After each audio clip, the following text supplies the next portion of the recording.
On Swift Horses is a romantic film that leaves me mixed with my emotions on how I feel about it.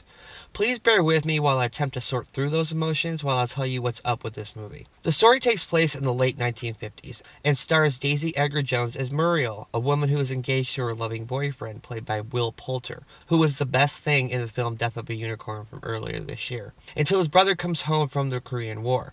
The brother is played by Jacob Elordi, and he and the girlfriend take a strong liking to each other. They both seem to be people who view the world in gambling terms, and have a sort of unspoken tension between them. After all three spend the night together before Poulter's character must return to Korea, they all vow to move to California together and take on the world. This is what sets up a potential love triangle between these three characters.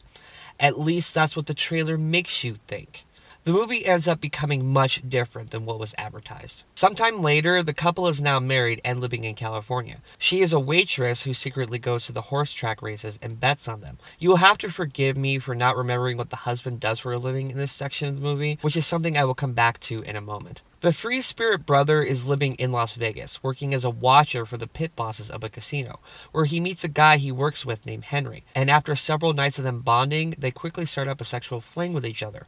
Meanwhile, Muriel meets a woman at the racetrack who occupies late-night adult clubs. Upon realizing she is attracted to this woman after a scene at a bar, Muriel begins a relationship with a woman who lives in her neighborhood. The absolute first things I must praise here are the performances of Daisy Edgar-Jones and Jacob Elordi. They are committed to these characters and give very good performances here. The premise of this movie is so strong and has an almost unbreakable foundation to it in showing us what life may have been like in the sexually repressed days of the 1950s for closeted gays, lesbians, bisexuals, etc. I think the performances of both the love interests are mostly strong. Henry, the guy Elordi likes, is slick and smooth, but also very charming and easy to like. Henry lives the daredevil life even more than Elordi's character does, and that makes him a fun character to have as a partner and to follow. The female love interest for Muriel is cool too, for what little time she is given to develop as a character. We do get some nice insights into the relationship, but this relationship is far more cold and seemingly more of a curiosity for a main woman than a full-fledged love. I do like these four people overall quite a bit and bought their energies they have toward each other. The problems for me creep into everything surrounding these love stories. Will Poulter's character is given no deep insight into or care. I understand that the story is about the other two, but he is written as your boilerplate 1950s guy with basic values and seems to not be a third wheel in this story. It felt more like his character was forgotten about mostly after the first 15 or so minutes. Since only two of the three main characters are the focus, the bonding triangle between these three feels incomplete to me. Why make this a story about two people discovering their sexualities, but not give equal time to the third member of this equation? By writing Poulter's character as having only cliches, I don't care as much when the three of them come together. There's no brother bonding here. We're only told a few things about their childhood on occasion, and the relationship between husband and wife only has passion in the opening scene. After that, it seems they are only married because the confines of the story and the time frame demand that they be. I don't know why they love each other, which weakens the other love stories for me. There's a sequence about 2/3 of the way through, and our two forbidden lovers share some sort of bonding moment at a construction site while the other brother conveniently goes chasing after a horse. Some smart writing here could have added weight to this three-way dynamic, but instead it goes for melodrama that seems written as a pilot episode for a drama that would have aired on the CW. It felt very Dawson's Creek to me and felt insincere because of that. These two have this amazing bond, and I can't lie, the chemistry between them is incredibly strong, but they are bogged down by some lazy writing that doesn't have the guts to say the things it wants to say.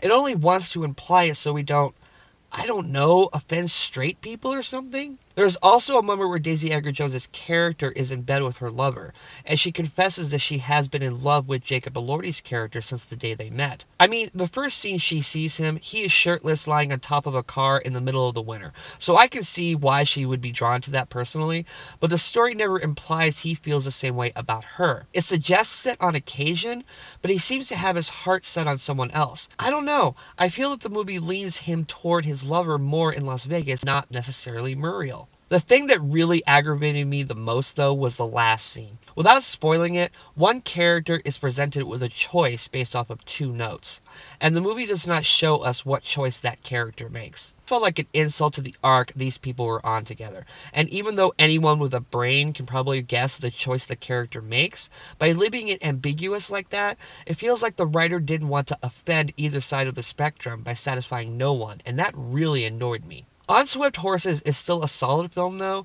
that has two great performances by honestly two very beautiful people, if I'm telling the truth. And I buy the core of the story about discovering sexual identities during a very repressed time to be enthralling just enough that I will recommend this movie. It's just everything that surrounds that core that leaves me feeling aggravated. The dialogue is straight out of some CW melodrama at times, but strangely enough, when the three main characters are away from each other is when the film shines the most. Like our main woman's ability to be a great horse race better, or the scenes in Vegas regarding a potential heist. All that is really good and had me really hooked. It's when they come together, though, that the story starts to crumble under the design of overcomplicating itself for no reason, but to appeal to every audience member. I really wish that the advertising would have been more honest about what the story is about, but if you liked Edgar-Jones in Twisters, she's even better in this because she gets to spread her emotions more and become a character you may like, or you may even hate depending on your values, but she is a woman you still want to follow nonetheless. I give On Swift Horses a marginal 3 stars out of 4. I really wish I would have either given equal time to all three lead characters or just not included the husband character at all. If the script would have been tightened more into the discoveries of the two other characters, we could have had a great movie here. But as it is, it's a pretty good movie with some heavy flaws. Okay, so On Swift Horses, what is everyone's thoughts on this? Please let me know. Daisy Edgar-Jones has a smile and a face that melts me every time I see her, so I will never be mad seeing her in a film because she's just so sweet, and she's honestly really attractive too. Anyway, if you like this, please like and subscribe. Follow me on social media if you like. And until next time, I am Ghost.